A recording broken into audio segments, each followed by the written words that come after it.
আসসালামু আলাইকুম সবাইকে। আমার পরিচয় আমি আবরার তানভীর ত্বকী, পড়াশোনা ত্রিপুরা ডিপার্টমেন্ট বুয়েটে। আজকে আমরা ম্যাথের খুবই ইন্টারেস্টিং অ্যান্ড ইম্পর্ট্যান্ট একটা চ্যাপ্টার বিন্যাস ও সমাবেশ শুরু করতে যাচ্ছি। তো এখানে পড়াশোনার টপিকে যাওয়ার আগেই আমরা ৩টা পয়েন্ট একটু কথা বলে নিব। প্রথম পয়েন্ট, এই যে চ্যাপ্টারটা আমরা পড়তে যাচ্ছি এটার বিশেষত্ব কী? দ্বিতীয় পয়েন্ট, এই চ্যাপ্টারটা যে আমি পড়াবো আমি কোন ওয়েতে কোন অ্যাপ্রোচে আগায় পড়াবো। অ্যান্ড থার্ড পয়েন্ট, যেটা মোস্ট ইম্পর্ট্যান্ট, আমরা যারা স্টুডেন্টরা ভিডিওটা দেখতেছি তাদের কেসে এই চ্যাপ্টারটা পড়ার সময় পড়ার কোন ওয়েটা অ্যাডপ্ট করলে সবচেয়ে বেশি বেনিফিট আমরা এখান থেকে ড্র করতে পারবো। তো প্রথম পয়েন্টে আসি, এই চ্যাপ্টারটার বিশেষত্ব কী? এই প্রশ্নটার উত্তর এক লাইনে দিতে গেলে ব্যাপারটা এরকম, এই চ্যাপ্টারটা আমাদের শুধুমাত্র গাণিতিক হিসাব করতে শেখাবে না, বরং আমাদের চিন্তা করার ধরন, আমাদের অবজারভেশন স্কিল, আমাদের প্রবলেম সলভিং টেকনিক, এই ব্যাপারগুলোকে আরও শার্প করে তুলবে। অ্যান্ড এখানে আমাদের সিলেবাস অনুযায়ী যেই প্রবলেমগুলো আছে এই প্রবলেমগুলো আসলে কনটেক্সটটা অনেক রিয়েল লাইফ ওরিয়েন্টেড। তো এই কনটেক্সটটা আশা করা যায় স্টুডেন্টদের ধরতে বুঝতে বেশ সহজ হবে। এরপরে দ্বিতীয়ত, এই চ্যাপ্টারটা আমরা পড়ার কেসে আমি কিভাবে পড়াবো, কিভাবে আগাবো। তো সেটার কেসে ব্যাপারটা হচ্ছে এমন যে আমরা প্রথমে ফর্মুলাগুলো সব ঝাড়া মুখস্থ করে ফেলবো, দেখে নিব, তারপরে কোয়েশ্চেনে যাব, বোঝার কোনো দরকার নেই, জাস্ট ঝাড়া যে ফর্মুলা মুখস্থ করছি সেগুলো অ্যাপ্লাই করে কাজ শেষ, তাই না? মোটেও না। এখানে আমরা মূলত প্রত্যেকটা টপিকের এগেইনস্টে বেশ সময় নিয়ে প্রত্যেকটা টপিকের যে বেসিক আন্ডারস্ট্যান্ডিংটা, বেসিক আইডিয়াটা, এটা ক্লিয়ার করার ট্রাই করব।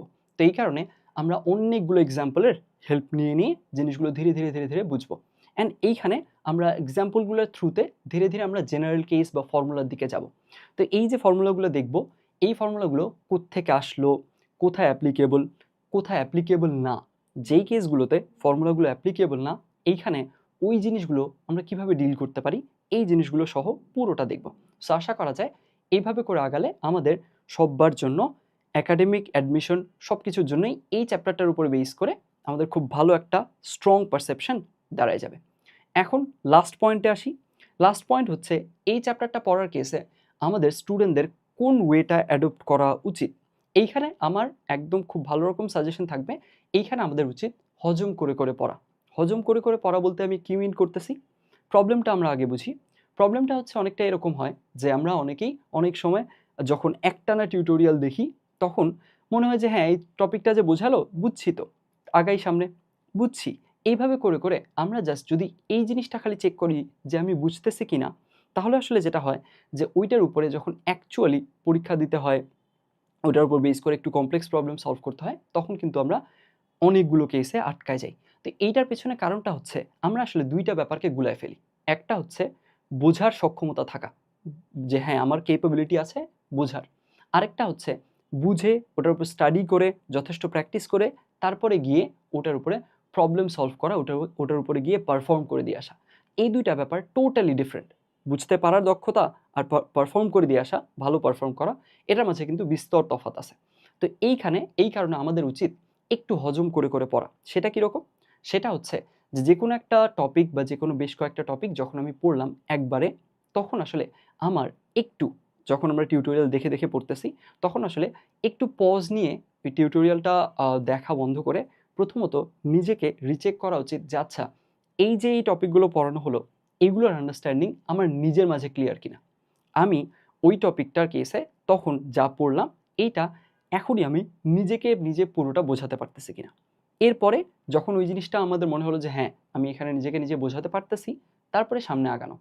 তারপরে আবার গিয়ে যখন মনে হচ্ছে যে না, এটা আমার একটু গ্র্যাস্পের বাইরে চলে যাচ্ছে, আমার কাছে মনে হচ্ছে যে আমি কিছু কিছু জিনিসে গ্যাপ থেকে যাচ্ছে, তখন আবার থামা। এরপরে ব্রেক নেওয়া, ব্রেক নিয়ে তখন আবার ব্যাক চলে আসা যখন আমার মনে হবে যে আমি এখন পূর্ণ মনোযোগ, পূর্ণ ফোকাস আবার অফার করতে পারবো। এইভাবে করে যদি আমরা হজম করে করে পড়ি, অর্থাৎ কোনো একটা জিনিস পড়লাম তড়িঘড়ি করেই, তারপরে আবার তারপরে টপিকে যাচ্ছি, তারপরে টপিকে যাচ্ছি, এইভাবে করে করে জাস্ট একের পর এক টপিক দেখে সব শেষ করে ফেললাম, কিন্তু ফাইনালি গিয়ে দেখা যাচ্ছে আমার আসলে কোনো টপিকের উপরেই আন্ডারস্ট্যান্ডিং টোটালি ক্লিয়ার হয়নি, তাহলে কিন্তু একদম শেষ পর্যন্ত আমরা এইখানে খুব একটা লাভ পাবো না। তো আমাদের উচিত হবে এইখানে একটু কোনো একটা পয়েন্ট পড়লাম, তারপরে নিজেকেই নিজে বোঝানো যে আচ্ছা, এইটার টোটাল আন্ডারস্ট্যান্ডিংটা আমার ক্লিয়ার কিনা, আমার নিজের ভেতরে কোনো ডাউট আছে কিনা। তারপরে যদি দেখি যে হ্যাঁ, ওটার আন্ডারস্ট্যান্ডিং আমার নিজের মাঝে ক্লিয়ার আছে, তারপরে টপিকটাতে যাওয়া। তখন এরপরে ওইটা ক্লিয়ার করে আবার তারপরের টপিকটাতে যাও। এভাবে গেলে দেখা যাবে আমাদের পড়াটা যেমন ওখানে কনসেপ্টগুলোর উপরে আমার আন্ডারস্ট্যান্ডিংটা যেমন খুব ক্লিয়ার হবে, তেমনি পড়াটা অনেক বেশি দীর্ঘস্থায়িত্ব পাবে। তো এইটাই থাকবে আমার এইটা চ্যাপ্টার পড়ার কেসে তোমাদের প্রতি সাজেশন। এই তো ভিডিওর শুরুর কথাবার্তা চলে গেল, এবার আমরা টপিকের আলোচনায় যাব। প্রথমেই আমরা বুঝি যে আচ্ছা এই বিন্যাস ও সমাবেশ এই জিনিসটা দিয়ে মেইনলি বুঝায়টা কি, এটা দিয়ে কি মিন করতেছে। তো এইটা বোঝানোর জন্য আমরা একটা এক্সাম্পল নিই। ধরে নিই আমার কাছে 3টা খেলনা আছে, যার মাঝে এইরকম 3টা প্রিন্ট আছে। তাহলে 3টা খেলনার মাঝে 3টা জিনিস প্রিন্ট করা আছে, একটাতে এ, একটাতে বি আর একটাতে সি। এখন আমি চিন্তা করলাম যে আচ্ছা এই যে আমার কাছে 3টা খেলনা আছে, এইখান থেকে আমি যদি 2টা করে নিয়ে প্যাটার্ন বানানোর ট্রাই করি।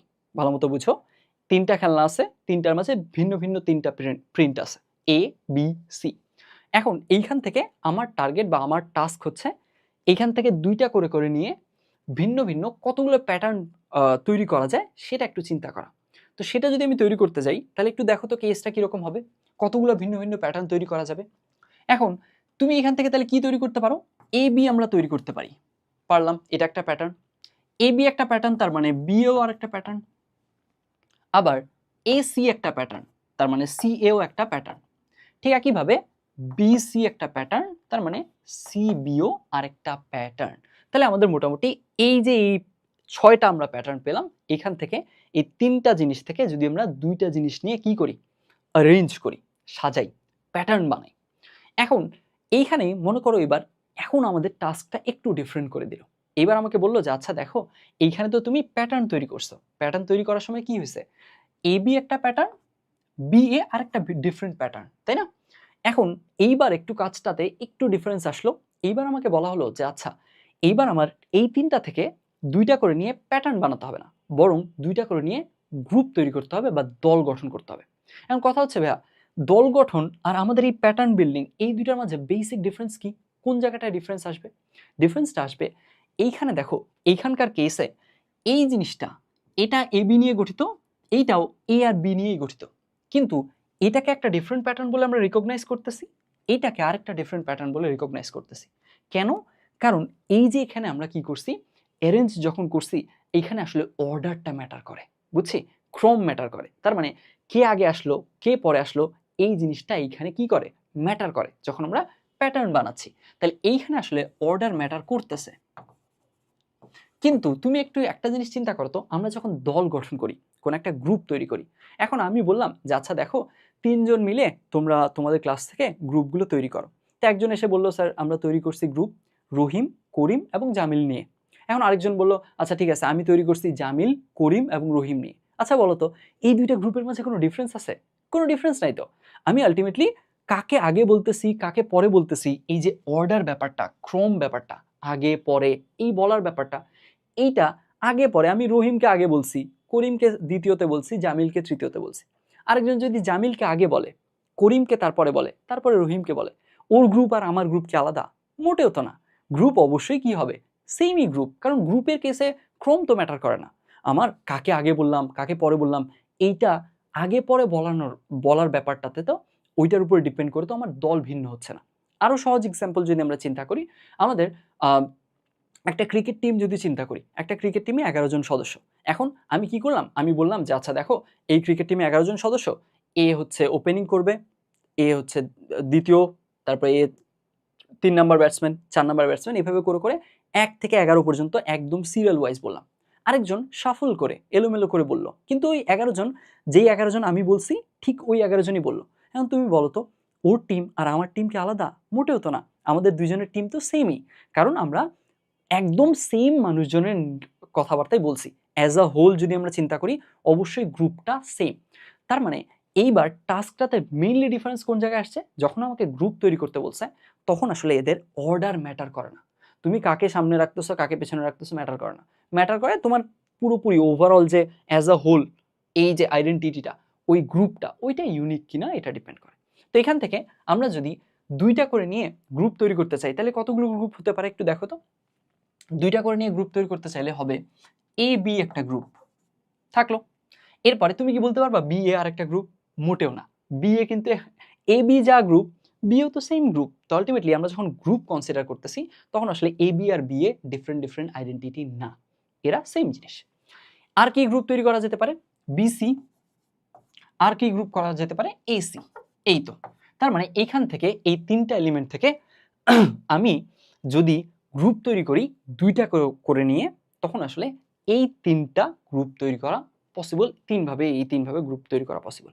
তো এই যে দেখো, তাহলে আমরা কি করলাম, তিনটা ডিফারেন্ট ডিফারেন্ট এলিমেন্ট ছিল, সেইখান থেকে আমাদেরকে দুইটা করে নিয়ে একবার প্যাটার্ন বানাতে হলো, আরেকবার গ্রুপ তৈরি করতে হলো, একটা দল গঠন করতে হলো।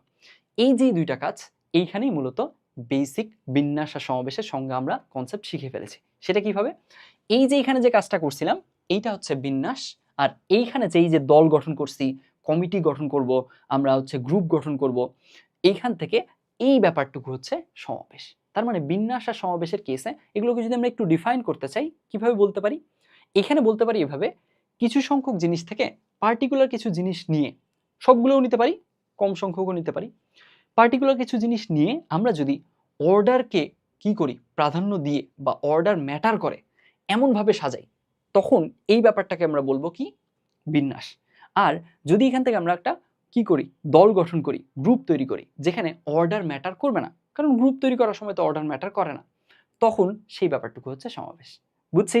তাহলে এখানে বিন্যাস আর সমাবেশের একদম কোর কনসেপ্টটা আই গেস, যদি কেউ বিন্যাস ও সমাবেশ এই ব্যাপারগুলোর সাথেই টোটালি অপরিচিত হয়ে থাকো, তার এখান থেকে আই হোপ গঠিত হয়ে গেল। তাহলে আলটিমেটলি আমরা কি দেখলাম? আমরা এইখান থেকে সামারি করতে পারি এভাবে, যে আমরা প্রথমেই বিন্যাস এবং সমাবেশ এই জিনিসটা বলতে মেইনলি কি বোঝায় সেটার সাথে পরিচিত হলাম। যে বিন্যাস হচ্ছে আমি ওখান থেকে নিয়ে প্যাটার্ন তৈরি করব, যেই প্যাটার্নগুলো তো অবশ্যই অর্ডার ম্যাটার করবে, এই যেইভাবে সাজাচ্ছি এইগুলো হচ্ছে বিন্যাস। আর আমি যদি এখন জাস্ট এলিমেন্টের গ্রুপ তৈরি করি যেখানে অর্ডার ম্যাটার করবে না, তো সেইখানে ওই কাজটা হচ্ছে কি? সমাবেশ। এখন আমাদের মূলত এইখানে ফার্স্টলি আমাদের এখনকার প্রায়োরিটি, এখনকার আলোচ্য বিষয় হচ্ছে বিন্যাস, অর্থাৎ আমাদের এখন এই পুরো ভিডিওতে আমরা যতগুলো আলোচনা করব সে সব জায়গায় অর্ডার ম্যাটার করবে। বুঝছি? কে আগে কে পরে এইটা অবশ্যই ম্যাটার করবে। আগে পরের উপর বেস করে কিন্তু আমাদের কি করবে, আমাদের কাউন্টিং আমরা বাড়াবো। দেখো এই যে এখানে এ আগে বি পরে, কিন্তু পরবর্তীতে এই সেম এলিমেন্ট এ আর বি দিয়েই গঠিত, কিন্তু ওলট পালট করে দিছি, বি কে আগে দিছি এ কে পরে দিছি। তো এই কারণে এইটাকে একটা ডিফারেন্ট কাউন্ট করছি, এটাকে ডিফারেন্ট কাউন্ট করছি। বুঝছি? চলে গেল। এইবার এখন আমরা দেখবো যে আচ্ছা এই যে বিন্যাস সমাবেশ, এইখান থেকে এইটা আসলে আমাদের রিয়েল লাইফের অ্যাপ্লিকেশন কীরকম, অ্যান্ড এইখান থেকে আসলে প্রবলেম কীভাবে সেট করা যায়। তো চলো আমরা শুরু করি। এইখানে আমাদের এই ভিডিওটা যারা আমরা বেশিরভাগ মানুষ দেখতেছি, বেশিরভাগই কি একটা মোবাইল ফোনে দেখতেছি, তাই না? আমিও ভিডিওটা শ্যুট করতেছি একটা মোবাইল ফোনে। তো এখন মোবাইল ফোনের কেসে যদি তুমি একটু চিন্তা করো, আমাদের মোবাইল ফোনে কিন্তু বাংলাদেশে এখন আসলে মোবাইল ফোন নাম্বারগুলোতে ডিজিট কত? 11টা ডিজিট, তাই না? কিন্তু 2006 সাল কিংবা তার আগ পর্যন্ত, তার আগে কিন্তু ডিজিট 11টা ছিল না। আগে ডিজিট ছিল মোবাইল ফোনের নাম্বারগুলোতে 10টা করে। এখন কথা হচ্ছে কেন ভাইয়া 10টা করে কেন ছিল? আর 10টা করে থেকে যদি ওইটাই থেকে থাকে, তাহলে আমাদের 11টা করার প্রয়োজন কি পড়লো? সেই ব্যাপারটুকু একটু বোঝার ট্রাই করি। তাহলে আমাদের এই যে এখান থেকে যে এইখানে যে আসলে বিন্যাস ব্যাপারটা ইনভলভড, সেটুকু সম্পর্কে আইডিয়া পাবো। তো এখন একটু আমরা সিনারিওটা একটু আমরা এখন যতটা সিম্পলিফাইড আকারে দেখব, এতটা সিম্পলিফাইড না, আমরা জাস্ট একটা সিম্পলিফাইড ভার্সন দেখব। সিম্পলিফাইড ভার্সন বলতে আমি কি মিন করতেছি? দেখো ডিফারেন্ট ডিফারেন্ট মোবাইল অপারেটর আছে না, গ্রামীণ ফোন, রবি, বাংলালিংক, তো এদের জন্য তো আসলে কোডটা ডিফারেন্ট, তাই না? গ্রামীণ ফোনের জন্য 017, কোনোটার জন্য 018, কোনোটার জন্য 013, এরকমভাবে ডিফারেন্ট। তো আমরা এই জিনিসটার জাস্ট আলোচনাটার সহজ করার সুবিধার্থে আমরা জাস্ট গ্রামীণ ফোন নিয়ে আলোচনা করব। তো আমরা গ্রামীণ ফোন নিয়ে যদি আলোচনা করি, তাহলে আমাদের কোডটুকু হচ্ছে ফিক্স, 017 ধরে নিলাম ফিক্সড থাকলো। এরপরে এইটুকু ফিক্সড চলে গেল, তাহলে এরপরে আমরা যে অন্যান্য ডিজিট নিব সেইগুলো কিন্তু ডিফারেন্ট হতে পারে।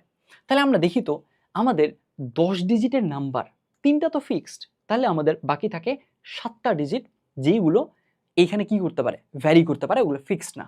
তাহলে এখানে আমরা 7টা বক্স বানায় ফেলি। হ্যাঁ, তাহলে 7টা বক্স যদি বানায় ফেলি, এখান থেকে কয়টা হলো? 1 2 3 4 5 6 7টা। এই যে 7টা বক্স, এই 7টা বক্সে ডিফারেন্ট ডিফারেন্ট ডিজিট বসে different different mobile number form করবে। এখন একটু আমরা লজিক্যালি চিন্তা করি তো, যে আচ্ছা আসলে কতগুলো মোবাইল নাম্বার ফর্ম করা যাবে এইখানে যদি আমরা 10 ডিজিটের মোবাইল নাম্বার নেই গ্রামীণ ফোন অপারেটরের। তাহলে এইখানে আমরা একটু চিন্তা করলে বুঝবো যে আমাদের যদি একটা মাত্র ডিজিট থাকতো, ধরে নিলাম একটা মাত্র ডিজিট আছে, মোবাইল ফোনে একটা মাত্র ডিজিট। ফিক্স তো ফিক্সডই, ওকে তো আর চেঞ্জ করা যাচ্ছে না, তাই না? আলটিমেটলি ওকে নিয়ে তো আমার অ্যারেঞ্জমেন্টের কিছু নেই, অ্যারেঞ্জমেন্টের ব্যাপার আছে এইগুলোতে। এখন এইখানে দেখো তো, তাহলে এখানে কয়টা অপশন থাকতো, আমরা কয়টা প্যাটার্ন বানাতে পারতাম, কয়জনকে মোবাইল ফোন এর সংযোগটা দিতে পারতাম, ভিন্ন ভিন্ন মোবাইল নাম্বার। তো এখানে আমরা দেখতে পাচ্ছি যে এখানে খুব সহজে আমরা যদি বিন্যাস সমাবেশের কোনো জ্ঞান নাও থাকে, আমরা কমন সেন্সেই বুঝতে পারতেছি 10 জনকে দেওয়া যেত। কিভাবে? 0 থেকে 9, এক ডিজিটের 0 থেকে 9 এটাই তো হতে পারে নাম্বারগুলো, তাই না? এর বাইরে তো অন্য কিছু হতে পারে না। তো আলটিমেটলি এখান থেকে 0 থেকে যদি 9 অপশন চিন্তা করি, তার মানে এখানে 10টা কি করা যেতে পারে, 10টা নাম্বার এখান থেকে ফর্ম করা যাবে। আচ্ছা, যদি 2টা ডিজিটের হইতো মোবাইল নাম্বারগুলো, তাহলে আসলে কি হতো? তাহলে আসলে যেটা হতো যে আচ্ছা, তাহলে মানে এইবার আমাদের 0 থেকে 99 পর্যন্ত ফর্ম করা যেত। কারণ দেখো এই যে 00 এরপরে 1 2 3 4 এভাবে করে করে কত দূর যেতে পারবা তুমি? 99 পর্যন্ত যেতে পারবা। তাহলে তোমার অপশন কতগুলো দাঁড়ালো? 100টা। তার মানে যদি আমাদের মোবাইল ফোন নাম্বার যদি 2টা ডিজিটের হতো, 2টা ডিজিট মানে আমি মিন করতেছি ফিক্সড ডিজিট বাদ দিয়ে, বুঝো? তাহলে 2টা ডিজিট যদি আমাদের এরকম থাকতো, তাহলে এখান থেকে আমরা 100 জনকে ডিফারেন্ট মোবাইল নাম্বার দিতে পারতাম। তো এখন এইভাবে করে আমরা যদি একটু সিম্পলি এইবার এখন নাম্বার দিয়ে চিন্তা না করে, নাম্বার দিয়ে চিন্তা করতে পারবো, কোনো সমস্যা নাই, কিন্তু একটু আমরা এই জিনিসটাকে একটু মেথডিক্যাল অর্ডারে চিন্তা করি। কিভাবে? সেটা এইভাবে যে তুমি খেয়াল করো তো, এইখানে দেখো এই ঘরটার জন্য অপশন কতগুলো তোমার বসানোর, দেখো তো বসানোর অপশন হচ্ছে 10টা, তাই না? কারণ 0 থেকে 9 সব কিছু বসানো যাবে। থাকলো এখানে একটা ডিজিট বসলো। আচ্ছা, তারপরে বলো তো এই ঘরে তাহলে ডিজিট বসানোর অপশন কতগুলো? এখানেও 10টা, কারণ নাম্বার তো রিপিট হতে পারবে। এখানে যদি 7 বসে, এমন কোনো কথা আছে এখানে 7 বসতে পারবে না? অফকোর্স বসতে পারবে, এখানে যে কোনো কিছু বসতে পারবে। তার মানে এই ঘরটার জন্য অপশন কিন্তু 10টা। তাহলে আমরা কি বলতে পারি না যে আচ্ছা ভাইয়া, এই ঘরটায় ধরে নিলাম এখানে প্রথমে বসাবো, এই ঘরটায় তার মানে আমাদের অপশন পাচ্ছি 10টা অপশন। এন্ড এই প্রত্যেকটা অপশনের জন্য, for every option setting here, এখানে যে ডিজিটটা বসতেছে এটার প্রত্যেকটার জন্য, 10টার প্রত্যেকটার জন্যই এইখানে আবারও 10টা অপশন। তাহলে এখন একটু দেখো তো, এই 10টার প্রত্যেকটার জন্য এখানে 10টা, তার মানে কয়টা মোট? 10 × 10 100টা। কিভাবে আরো সহজে বলি, আমি ধরে নিলাম যে আমার একটা ক্লাসে 25 জন শিক্ষার্থী আছে। এই 25 জন শিক্ষার্থীর প্রত্যেকের কাছে 10টা বই আছে। তার মানে আলটিমেটলি টোটাল বই সংখ্যা কত? 25 × 10 250টা। ঠিক ওই জিনিসটাই এখানে হচ্ছে। এই জায়গাটায় বসতে পারে 10টা ডিজিট। এই 10টা ডিজিট যারা বসতে পারে, for each and every one of them, প্রত্যেকের জন্য এইখানে আবার আরো 10টা অপশন, আরো 10 জন বসতে পারে। তাহলে এই প্রত্যেকে এখানে যদি 7 হয়, 7 এর জন্য অপশন 10টা, 8 এর জন্য অপশন 10টা, 9 এর জন্য 10টা, এভাবে করে করে 10টার জন্য 10টা, প্রত্যেকের জন্য 10টা। তাহলে আলটিমেটলি কি দাঁড়াচ্ছে? 10 × 10 টোটাল অপশন আমাদের 100টা। এই যে এই ব্যাপারগুলা, তার মানে আমরা দেখতেছি যে আচ্ছা, একটা ডিজিট হলে অপশন হচ্ছে 10টা, যদি 2টা ডিজিট হয় তাহলে অপশন হচ্ছে 100টা, 3টা ডিজিট হলে তখন কি হবে? 10 × 10 × 10, 3টা 10 গুণ হবে, তার মানে 10⁻³ হবে। তার মানে আমরা খুব সহজেই বুঝতে পারতেছি যে আমাদের আসলে এইখানে আমাদের কতগুলো বসানো যায় বলো তো? এখান থেকে বসানো যাচ্ছে কত? এখান থেকে বসানো যাচ্ছে 7টা ঘর আছে। 7টা ঘর, তাহলে আমরা একটু আগেই তো সেন্সটা বিল্ড করে ফেলছি। যতগুলো ঘর থাকবে, যেহেতু প্রত্যেকটা ঘরে বসানোর জন্য আমাদের অপশন মোটামুটি 10টা সবগুলোর জন্য। তো তার মানে বুঝাই যাচ্ছে 7টা ঘর, তাহলে প্রত্যেকটার জন্য 10টা করে, 10 10 10 10 10 10 10, এভাবে করে হয়ে যাবে কত? 10⁻7। 10⁻7 কেন? কারণ 7টা 10 পরস্পর গুণ হয়ে যাচ্ছে। তো 10⁻7 মানে কি বলতো? 10⁻7 মানে হচ্ছে একের পেছনে কয়টা শূন্য? 10 হলে শূন্য হয় একটা, 10⁻7 হলে তার মানে অবশ্যই একের পেছনে 7টা শূন্য। 7টা শূন্য আসলে হলে কতগুলো সংযোগ দেওয়া যাচ্ছে একটু বুঝি তো আমরা। 7টা শূন্য হলে আসলে সংযোগ দেওয়া যাচ্ছে একক, দশক, শতক, হাজার, অযুত, লক্ষ, নিযুত। তারপরে এই যে 7টা শূন্যই থাকলো, তার আগে থাকলো 1, তাহলে কোটি।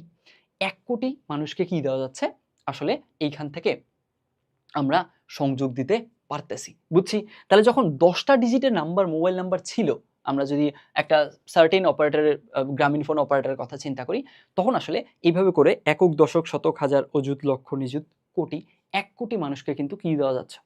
সংযোগ দেওয়া এখান থেকে যাচ্ছে। এই যে তার মানে আমরা পেলাম যে আচ্ছা, যখন 10 ডিজিটের নাম্বার ছিল কোন একটা সার্টেন অপারেটরের জন্য 1 কোটি মানুষকে সংযোগ দেওয়া যাচ্ছিল। কিন্তু এখন তুমি দেখো তো, বাংলাদেশের জনসংখ্যা ক্রমাগত বাড়তেছে না? তো এখন এখানকার কেসে এই যে ক্রমাগত জনসংখ্যা বাড়তেছে, সো আলটিমেটলি 1 কোটি এই নাম্বারটা কি ক্রস করে যেতে পারে না? মোবাইল ফোন ইউজারের নাম্বার ধীরে ধীরে বাড়তেছে, দেশের জনসংখ্যা বাড়তেছে, মোবাইল ফোন ইউজারের নাম্বার বাড়তেছে, আবার একই মানুষ একাধিক সিম ওন করে। সো আলটিমেটলি এই নাম্বারটা কিন্তু খুব সহজে 1 কোটি ক্রস করে যেতে পারে। তো যার কারণে 2006 সালে যেটা করা হয় সেটা হলো এই যে মোবাইল ফোন নাম্বারের লেন্থটাকে 10টা থেকে 11টাতে নিয়ে যাওয়া। আচ্ছা, 11টাতে নিয়ে গেলে তাহলে কি হচ্ছে একটু চেঞ্জটা দেখো তো। 11টাতে নিয়ে গেলে যে চেঞ্জটা হচ্ছে সেটা হচ্ছে এই জায়গাটায় আরেকটা আমাদের স্পেস পাচ্ছি। আরেকটা স্পেস পাচ্ছি মানে কি, এর জন্যও তো অপশন 10টা। বুঝছো ব্যাপারটা? আমাদের প্রত্যেকটা ঘরের জন্যই তো অপশন 10টা। রিপিটেশন সম্ভব। এক জায়গায় 7 বসছে তার মানে আরেক জায়গায় 7 বসবে না, ব্যাপারটা তো এমন না। প্রত্যেকটা রুমে প্রত্যেকটা ঘরের জন্য আমাদের অপশন 10টা। একটা ঘর আমি বাড়ায় দেওয়া মানে কি জানো? একটা ঘর বাড়ায় দেওয়া মানে এই সববার অপশন ছিল 10⁻⁷, এর সাথে আরেকটা এখানে যুক্ত হলো, এদের সবার জন্য আবার 10টা করে অপশন। সো আবারও গুণ হয়ে যাবে এটা, তার মানে আবারও যদি গুণ হয়ে যায় তখন হয়ে যাচ্ছে 10⁸, অর্থাৎ এইবারের সংখ্যাটা 1 কোটি থাকতেছে না, কোথায় যাচ্ছে? 10 কোটি হয়ে যাচ্ছে। সো আমরা যতগুলো ঘর অ্যাড করব ততবার কিন্তু 10 করে গুণ হয়ে যাবে। এখন এটা সুবিধা কি? সুবিধা হচ্ছে তুমি দেখো এইখানে খুব সহজেই নাম্বারটা অনেক বাড়ানো যাবে। কারণ এইখান থেকে তুমি একটু চিন্তা করো, এইখানে 10 কোটি হলো একটা সার্টেন অপারেটরের জন্যই, জাস্ট গ্রামীণ ফোনকেই 10 কোটি নাম্বার তাদেরকে দেয়া যেতে পারে। এখন এখানে তুমি আরো 2টা ঘর বাড়ায় দাও তো। 10 কোটি থেকে আরেকটা যদি ঘর বাড়ায় দেই তাহলে কি হয়ে যাবে? 100 কোটি হয়ে যাবে, তারপরে 1000 কোটি হয়ে যাবে, যেটা অনেক বড় একটা নাম্বার। বোঝা গেছে? সো আলটিমেটলি এই যে এই জায়গাগুলোতে আমরা কিন্তু প্যাটার্নের কাজ, বিন্যাস সমাবেশের কাজ দেখতে পাচ্ছি।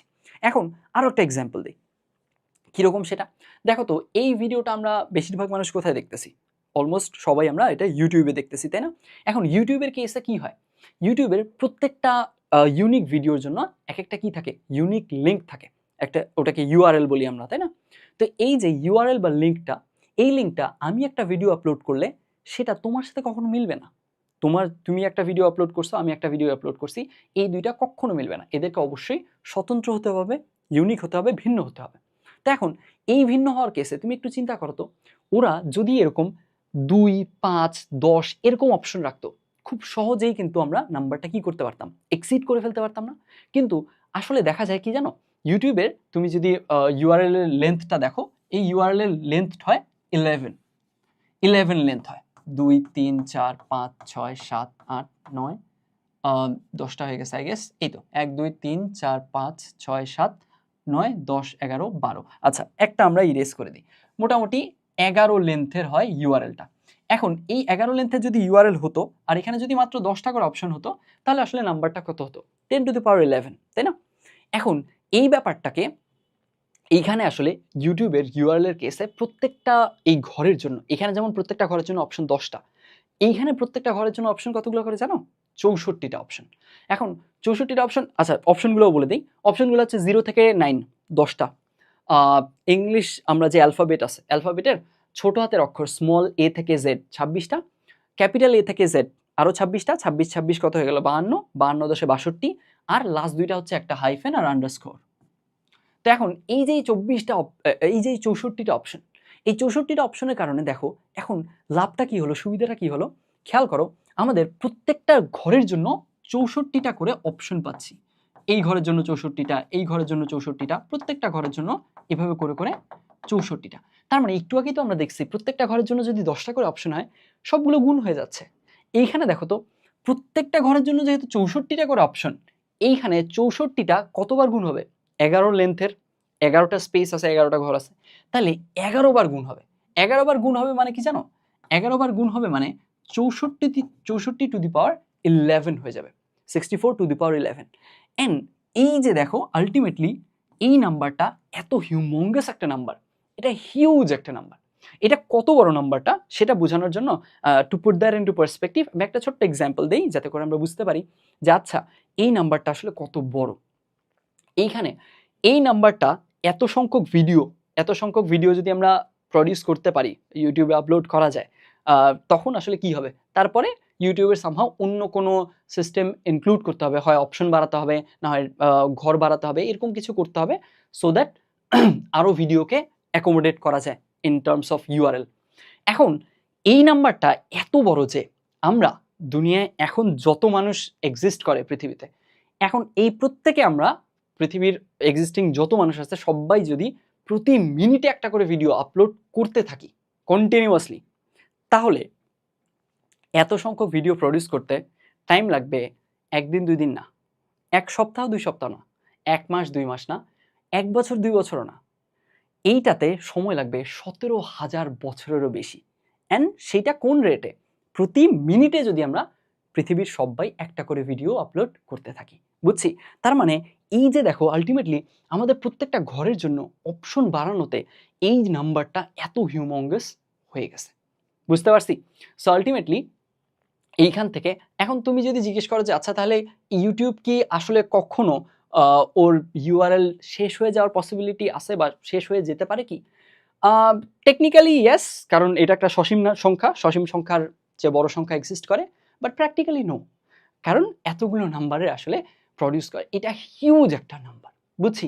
তো আল্টিমেটলি আমি এখান থেকে কয়েকটা এক্সাম্পল দিয়ে জাস্ট এই ব্যাপারটা যে কত ইন্টারেস্টিং, এই ব্যাপারটার যে আসলে কতগুলো অ্যাপ্লিকেশন হতে পারে, সেই জিনিসটা একটু বোঝানোর ট্রাই করলাম। এখানে আমি জাস্ট ২ টা এক্সাম্পল দিছি। চেষ্টা করছি রেলেভেন্ট এক্সাম্পল দেওয়ার। আমরা একটা মোবাইল নাম্বার বাংলাদেশের কেসে ১০ টা থেকে ১১ টা হইছিল। কেন হইছিল? এটাতে লাভটা কি হলো? সেই ব্যাপারটাকে বোঝানোর ট্রাই করছি।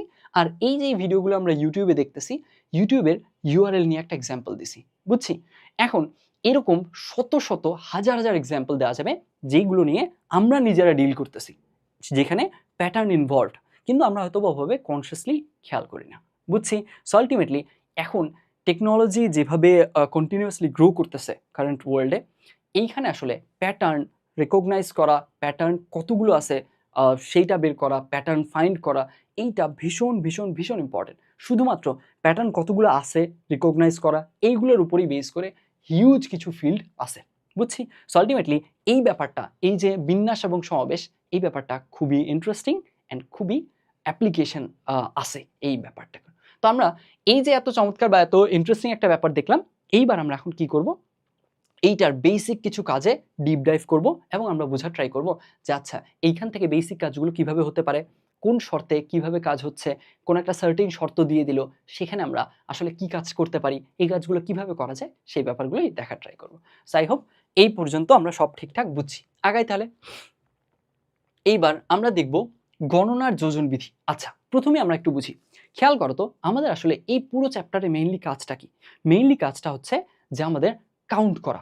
কতগুলো দল তৈরি করা যাবে এটা কাউন্ট করতে হবে। কতগুলো প্যাটার্ন তৈরি করা যাবে এগুলো কাউন্ট করতে হবে। তো এই যে কাউন্ট যদি করতে চাই তাহলে কাউন্টিং এর আসলে আমাদের কি দরকার? প্রথমে নিয়ম জানা দরকার যে কাউন্টিং এর কেসে নিয়ম কি? তো কাউন্টিং এর কেসে মেইনলি ২ টা নিয়ম খুব প্রমিনেন্ট। সেটা কি?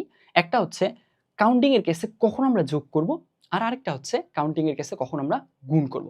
তো এই যে কাউন্টিং এর কেসে কখন যোগ করব আর কখন গুণ করব, এই সেন্সটা বিল্ড করা, এই ব্যাপারটুকুর জন্যই আমাদের গণনার যোজন বিধি এবং গণনার গুণন বিধি আছে। এখন এইখানে দেখো, গণনার তো ব্যাপারটা বুঝছি কাউন্টিং এর। যোজন মানে হলো যোগ, বিধি মানে হলো নিয়ম। ওই যে আমি যা বলছি তাই, যে গণনার কেসে কখন যোগ করব, যোগের নিয়মটা কি, আর কখন গুণ করব, গুণের নিয়মটা কি, এই ব্যাপারগুলো এখানে আসলে সিস্টেমেটিক্যালি এক্সপ্লেইন করা হয়। এখন এই ব্যাপারটা, এই যে গণনার যোজন বিধি এবং গণনার গুণন বিধি, এইগুলো আসলে আমরা সত্যি কথা বলতে মোটামুটি সবাই এই জিনিসগুলো জানি, বুঝি। হয়তোবা এই জিনিসটাকে ওভাবে কনসিয়াসলি আমরা রিকগনাইজ করিনি। বুঝছি? এখন এই ব্যাপারটুকু যে আমরা আসলেই জানি, অ্যান্ড চ্যাপ্টারের শুরুতেই তোমাকে বলছিলাম না যে এই চ্যাপ্টারটার অনেক বড় একটা পোর্শন জুড়ে কি আছে? সেন্স বিল্ডিং, লজিক্যাল রিজনিং, আমাদের কমন সেন্স কাজে লাগানো। এখন সেইটার একদম প্রথম অ্যাপ্লিকেশন এখানে আমরা একটু দেখব। কিভাবে? আমরা গণনার যোজন বিধি, গুণন বিধি আমরা ধরে নেই এগুলো পরবর্তীতে। এগুলো নিয়ে এখন চিন্তাই বাদ। আমরা জাস্ট ছোট্ট ২ টা এক্সাম্পল দেখি। আমরা দেখি এইখান থেকে আমরা আসলে উত্তরটা দিতে পারতেছি কিনা। এই উত্তরটা দিতে পারার সেন্সটাই মূলত এই ২ টা জিনিস। বুঝছি? তাহলে আগে আমরা এক্সাম্পলটা দেখি, উত্তরটা দিতে পারার সেন্সটা আমাদের আছে কিনা সেটা একটু চেক করি খালি। খেয়াল করো, ধরে নাও আমি রাজশাহী থেকে ঢাকায় যাব। এই রাজশাহী একটা জায়গা, ঢাকা আর একটা জায়গা। এখন আমার টাস্কটা কি, কাজটা কি? আমার টাস্ক হচ্ছে রাজশাহী থেকে ঢাকায় যাওয়া। আমাদের ঢাকা হচ্ছে ডেস্টিনেশন, ইনিশিয়াল প্লেসটা হচ্ছে রাজশাহী। এখন তোমাকে বলা হলো যে আচ্ছা দেখো, রাজশাহী থেকে ঢাকায় যদি বাসে করে যেতে হয় তাহলে উপায়, মানে রুট আছে বা রাস্তা আছে, উপায় আছে ৩ টা। আচ্ছা, তাহলে এই যে এই ৩ টা উপায় আছে, আমরা এগুলোকে এই কালার দিয়ে ডিনোট করলাম। এগুলো হচ্ছে বাসে যাওয়ার উপায়। এখন আবার দেখা যাচ্ছে যে প্লেনে করে যদি আমরা রাজশাহী থেকে ঢাকায় যেতে চাই তাহলে আসলে উপায় আছে ২ টা। তাহলে এখন এইগুলোকে আমরা এই অন্য একটা কালারে ডিফাইন করলাম। আচ্ছা, তাহলে তুমি একটু নিজে চিন্তা করে বলো তো, এইখানে একদম কমন সেন্সে জবাব দাও যে আচ্ছা তাহলে রাজশাহী থেকে ঢাকায় যাওয়ার মোট উপায় কয়টা? অফকোর্স ৫ টা। জাস্ট এখানে থেকে 3টা 2টা 5টা, মানে এই কনটেক্সটে আমরা অন্য কোনো তথ্য না দেওয়া থাকলে। তাহলে এই যে এই ব্যাপারটা এখানে তুমি কি করলা, যোগ করলা না? এই যোগের সেন্সটা আমাদের আছে না? এই যোগের সেন্সটা যে আছে, এই ব্যাপারটুকু নিয়েই গণনার যোজন বিধি। এই ব্যাপারটুকু নিয়েই গণনার যোজন বিধি। আমাদের কাছে মনে হচ্ছে আরে এটা তো খুবই সহজ, এটা তো খুবই প্রমিনেন্ট, এখানে মানে বোঝা না বোঝার কি আছে? পড়াশোনা না জানা মানুষও তো এটা বলতে পারবে যে হ্যাঁ 3টা আর 2টা মিলে 5টাই হচ্ছে। এখানে যদি আরো একটা অপশন থাকতো, ধরে নেওয়া যাক রেলপথ অর্থাৎ ট্রেনে যাওয়া যায় আরো একভাবে, তাহলে কয়টা হতো? 6টা হতো। তো ঠিক এই যে এই ব্যাপারটা, এই সেন্সটা আমাদের আছে, এই জিনিসটাকে জাস্ট আমরা একটু কি করব, ক্যাটাগরাইজ করব বা একটু সিস্টেমেটিক্যালি জানবো। এইটাই হচ্ছে গণনার যোজন বিধি।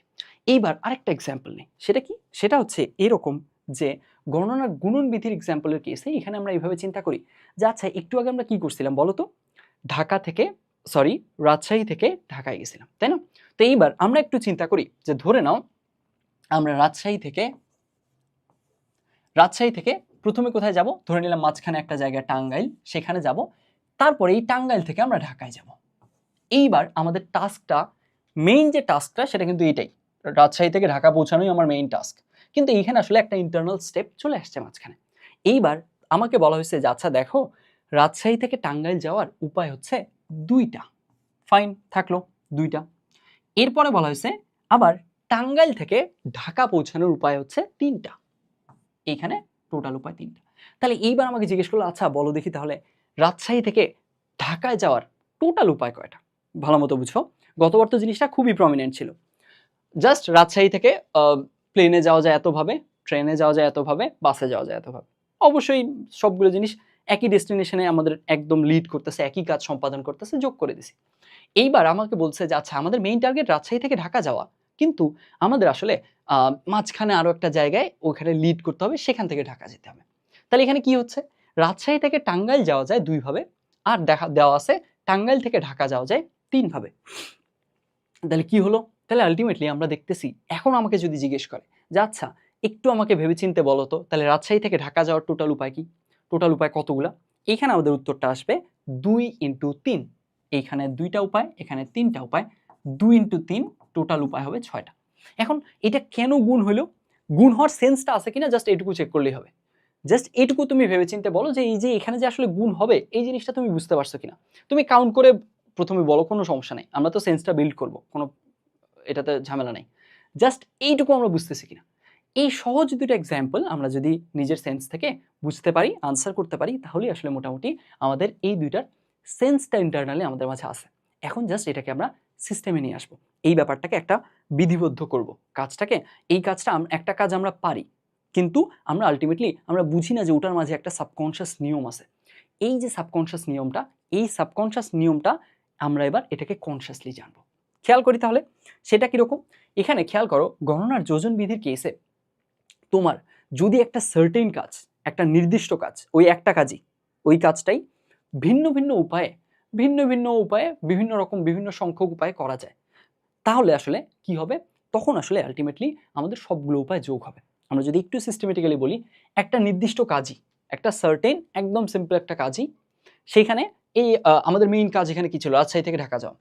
এই কাজটা বিভিন্ন উপায়ে, মনে করো যে প্রথম উপায়ে এল সংখ্যক ভাবে কাজটা সম্পন্ন করা যায়। প্রথম উপায় কি ছিল? বাসে যাওয়া। তারপরে মনে করো যে এইখানে প্লেনে আরেকটা উপায়, ওই উপায়ে এম সংখ্যক ভাবে করা যায়, এখানে 2 ভাবে করা যেত। আরেকটা উপায় ছিল, সেটা কি? ট্রেনে যাওয়া যায়। সেইখানে মনে করো এন সংখ্যক উপায়, এন মানে হচ্ছে এখানে 1, কারণ ট্রেনে একভাবে যাওয়া যেত, সেইগুলো করা যায়। তাহলে আসলে কি হচ্ছে বলতো, একই তো কাজ, একই জায়গায় তো লিড করতেছে, একদম সেম জিনিসটাই সম্পাদন করতেছে। তো যখন সেম জিনিসটাই সম্পাদন করতেছে, তখন আসলে কি হচ্ছে, আলটিমেটলি এই সবগুলো অপশন কি হয়ে যাবে, যোগ হয়ে যাবে। তার মানে এইখানে আমরা যদি লাস্ট লাইন বলি, ব্যাপারটা এরকম দাঁড়াচ্ছে যে কোনো একটা সার্টেন কাজ, ওই সেম কাজটাই, কাজের কোনো চেঞ্জ আসেনি, কাজের মাঝে কোনো ইন্টারনাল স্টেপ এগুলো এই ধরনের কিছু আসেনি, ওই সেম কাজটাই আমরা সম্পাদন করছি। কিভাবে? একটা উপায়ে এল সংখ্যক ভাবে, আরেকটা উপায়ে এম সংখ্যক ভাবে, আরেকটা উপায়ে এন সংখ্যক ভাবে, সেম কাজটাই, কিন্তু কাজে কোনো চেঞ্জ আসেনি, কোনো ইন্টারনাল স্টেপও আসেনি। তাহলে কি হবে, টোটাল স্টেপ নাম্বার, ওই কাজটা কতভাবে টোটালি করা যাবে, সবগুলো যোগ হয়ে যাবে। তাহলে আসলে আমাদের উপায় সংখ্যা টোটাল হবে এল প্লাস এম প্লাস এন, এই সংখ্যক। বুঝছি। এইবার এখন একটু গণনার গুণবিধি এই ব্যাপারটুকুতে যাই, আমরা এগুলো ইরেজ করে দিই। এইখানে এইটার স্টেটমেন্টটা এইভাবে আমরা চিন্তা করতে পারি যে আচ্ছা কোনো একটা কাজ করতে গিয়ে দেখো এইখানে আমার আর থেকে রাজশাহী থেকে ঢাকা যাওয়া এইটা মেইনলি আমাদের হচ্ছে মেইন কাজ ছিল। এখন এই কাজটা করতে গিয়ে আমাদের যদি এমন হয় যে এইটার একটা কাজের মনে করো ফার্স্ট ধাপ, প্রথম ধাপে এইটা টোটালি করা যায় এল সংখ্যক উপায়ে, বা এল, আচ্ছা এলই লিখি, এল সংখ্যক উপায়ে এইটার ফার্স্ট ধাপটা করা যায়। তারপরে এইটার সেকেন্ড ধাপটা কি করা যায়, সেকেন্ড ধাপটা এম সংখ্যক উপায়ে করা যায়। তাহলে আসলে কি হবে, তাহলে আসলে এখানে এই দুইটা জিনিস গুণ হয়ে যাবে যদি আমরা টোটাল উপায় সংখ্যা জানতে চাই। বুঝছি? তাহলে এখান থেকে এল ইন্টু এম হবে। কেন হবে যাচ্ছি, দাঁড়াও। এখন আমাকে বলো তো, যদি এখান থেকে এইখানে আমরা ঢাকা না পৌঁছাইতাম, ধরে নাও এখানে আমরা ঢাকায় পৌঁছাইনি, এখানে আরো একটা ডেস্টিনেশন লিখছি, তাহলে সিম্পলি একটা যে কোনো একটা ডেস্টিনেশন লিখি, ধরে নাও এখান থেকে এটা ঢাকা না, এটা অন্য আরেকটা কিছু, এখানে মনে করো কিছু একটা দিলাম, এইখানে ঢাকা। তাহলে এখান থেকে আমাদের কি করতে হবে, আর থেকে টিতে পৌঁছাতে হবে, টি থেকে এম তে পৌঁছাতে হবে, এম থেকে আবার ডিতে বা ঢাকায় পৌঁছাতে হবে। এইটার আবার মনে করো তিনটা উপায় আছে। তাহলে এইবার বলো তো তাহলে কি হবে, এইবার আমরা দেখতেছি এই কাজটা আসলে কতগুলো স্টেপে একটার পর একটা ডিপেন্ডেন্ট স্টেপে চলে আসছে। সেটাতে কি, সেটা হচ্ছে যে আলটিমেটলি আমরা দেখতেছি যে আর থেকে আমাদের যদি এম এ পৌঁছাতে হয়, আগে টিতে পৌঁছাতে হবে, তাই না? ঠিক একইভাবে সরি ওভারঅল বলি, আর থেকে যদি ডিতে পৌঁছাতে হয়, ডিতে পৌঁছাতে গেলে তো আগে এম তে পৌঁছাতে হবে, এম এ পৌঁছাতে গেলে টিতে পৌঁছাতে হবে। সো এইভাবে করে আমরা যদি চিন্তা করি তাহলে আমরা দেখতেছি যে আচ্ছা এই কাজটার মাঝে অনেকগুলো স্টেপ চলে আসছে। এখন এই অনেকগুলো স্টেপের কেসে আমরা দেখতেছি যে এইখানে ফার্স্ট স্টেপে উপায় আছে এল সংখ্যক, সেকেন্ড স্টেপে এম সংখ্যক, তারপরে স্টেপে এন সংখ্যক। তাহলে আসলে কি হবে, তাহলে আসলে আমরা দেখতেছি ওভারঅল যদি আমরা ওভারঅল কাজের উপায় চিন্তা করি তাহলে আসলে কি হয়ে যাবে, গুণ হয়ে যাবে, L into M into N হয়ে যাবে। বুঝছি? এখন আলটিমেটলি এই জিনিসটা কেন হচ্ছে ভাইয়া, এইবার একটু কারণটা বুঝি। কারণটা বোঝার জন্য আমরা এইখানে যা যা চিন্তা করছিলাম ওগুলো একটু বাদ দেই, তাহলে জাস্ট আগে কারণটা সিম্পলি একটু বোঝার ট্রাই করি। তাহলে এখানে আমরা ঢাকা রাখছিলাম, এখানেই ঢাকা রাখি। আমি জাস্ট এখানে তিনটা গুণ দিয়ে কেন বুঝালাম জানো, কারণ এখানে তিনটা স্টেপ না দিয়ে চারটা পাঁচটা দশটা যতগুলো স্টেপ দেখ না কেন সবসময় গুণ হবে, এই জিনিসটা যাতে বুঝো তুমি সেজন্য এই কাজটা করছি। এইবার যেহেতু আমাদের গণনা যোজন বিধিতে তোমাকে আলাদা করে এক্সট্রা করে লেখে বোঝানোর তেমন কিছু নাই, এই ব্যাপারটুকু একটু আমরা অ্যানালাইজ করে লিখে বোঝার ট্রাই করি। সেটা কিরকম, সেটা হচ্ছে খুব কুইকলি আমরা এক কাজ করি যে এইখানে যে এই পদগুলো আছে এই পদগুলোর একটু নাম দেই। ধরে নেই এই প্রথম পদটা হচ্ছে এ, তারপরে পদটা হচ্ছে বি, আর এই পদগুলোকে আমরা এ বি দিয়ে নামকরণ করছি, এগুলোকে রোমান সংখ্যা দিয়ে নামকরণ করি। তাহলে এটা মনে করো 1, এটা 2, এটা 3। এইবার আমরা ধরে নেই যে আমরা জানি না যে গুণ করতে হবে, আমরা একটু ম্যানুয়ালি আগাই, তো দেখি তো কি হচ্ছে ঘটনাটা। ম্যানুয়ালি যদি আগাই তাহলে দেখবো আমরা যে আচ্ছা আমাদের কি হচ্ছে, এই যে আমাদের এইখানে প্রথম যে এই পদটা, আমরা যদি এক কাজ করি এইটা দিয়ে যাই তারপরে এটা দিয়ে যাই, তাহলে কি হবে, এ আই হবে পদটা, তারপরে এটা দিয়ে আসলাম, তারপরে মাঝখানেরটা দিয়ে চলে গেলাম, তাহলে এটা 1, A2 হলো, এটা দিয়ে গেলাম, এটা দিয়ে চলে গেলাম, তাহলে হবে কি A3 চলে গেল। আবার এইবার আমরা এ দিয়ে যতভাবে যাওয়া যায় এটা কমপ্লিট করে ফেলছি, বি দিয়ে যাই, তো বি দিয়ে যদি যাই তাহলে আবারও একইভাবে বি দিয়ে আসার পর 1 দিয়ে যেতে পারি, তারপরে বি দিয়ে যাওয়ার পর 2 দিয়ে যেতে পারি, বি দিয়ে যাওয়ার পর 3 দিয়ে যেতে পারি। এই যে আলটিমেটলি আমাদের তাহলে আসলে এই কতগুলো উপায় থাকলো। আমি ধরে নিছি যে আমি গুণ যে করতে হবে এটা প্রথমে ধরতে পারিনি, আমি ম্যানুয়ালি হিসাব করছি। এখন এই যে আমরা ম্যানুয়ালি হিসাব করছি, এইভাবে ম্যানুয়ালি কতবার হিসাব করব, আমাকে যদি এখানে 27টা ওয়ে দেয়, এখানে 17টা দেয়, তখন কি করব, আমাদের একটা আসলে কি থাকতে হবে, এই জিনিসটার মাঝে যে একটা জেনারেল একটা ফর্মুলা আছে, এটার মাঝে যে একটা প্যাটার্ন আছে সেটা ফাইন্ড আউট করতে হবে।